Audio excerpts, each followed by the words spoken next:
Good day, everyone. I am Kimberly V. Mendez from Tagaytay City Central School, and I'm going to present my study entitled Understanding Whole Child Approach and Alternative Learning System in the New Normal. Schools and community must promote a culture that ensures learners are given time to develop their interests and learn the wider skills required of them in a safe and supportive environment while academically engaged and challenged. The primary reason for conducting this research was to explore the experiences of the ALS key players in Tagaytay City Central School in the new normal implementing whole child approach to education. Consequently, ALS whole child approach training plan was designed. The following research questions frame the study. First, how does alternative learning system function in the new normal? Second, how do ALS key players describe their experiences in the new normal? Third, what are the challenges faced by the ALS implementers in implementing the whole child approach to the new normal? Alternative learning system is an education system supporting people who, for various reasons, have not received a minimum desired level of formal education. The whole child approach to education developed and prepared learners for the challenges and opportunities of today and tomorrow by addressing learners' comprehensive needs through the shared responsibility of learners, families, schools, and the communities. Teachers must recognize that academic and performance are connected with all aspects of development, and it must be cultivated to teach the whole child, attending to their needs as they have diverse backgrounds. This research utilized a qualitative descriptive single case study as a research design.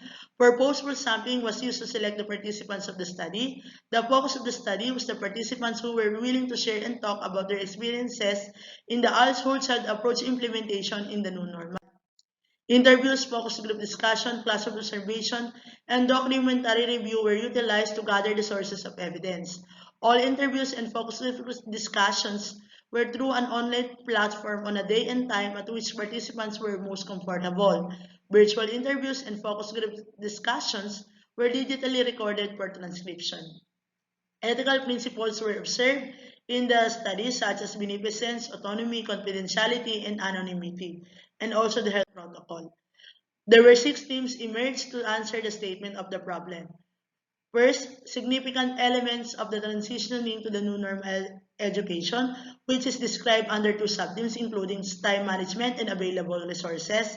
Second, effective strategies to cope with challenges in the transition to the new normal, which is described under three subthemes, including time management, seeking help from a resource person, having positive outlook, and learning. Third, sources of support amidst the pandemic, which is described under three subthemes, including support from the family, from the local government unit, and from the community. Fourth, the emotional effect of caused by the pandemic. Fifth, drawbacks of modular distance learning, which is described under three subthemes, including learners' difficulty being self-directed learners, authenticity in the assessment of learning, contextualization of learning materials.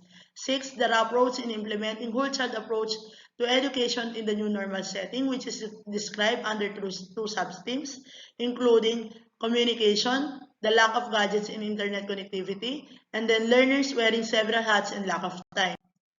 Learning became a shared responsibility of the government, the school, the community, families to sustain the education amidst the pandemic.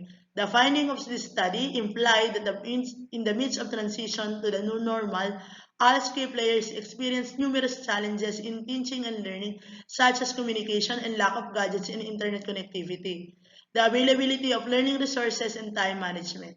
In addition, the time management of resources, assessment of learning, and contextualization of learning materials further support the transition to the new normal education.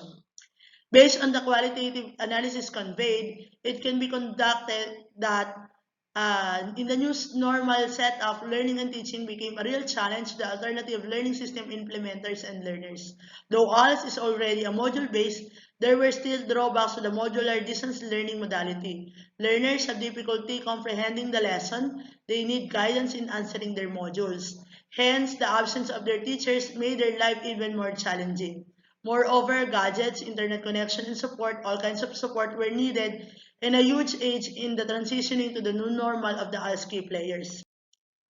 Based on the aforementioned findings, the researchers recommend the following. First, there is a need for ASCII players orientation in the implementation of full child approach to education. Second, the Department of Education must consider the contextualization of modular print anchored on the K-12 arts curriculum that is doable and suited to the learner's abilities.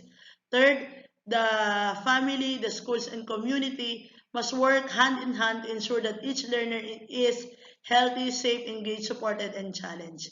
And that ends my research this day. Thank you very much for listening.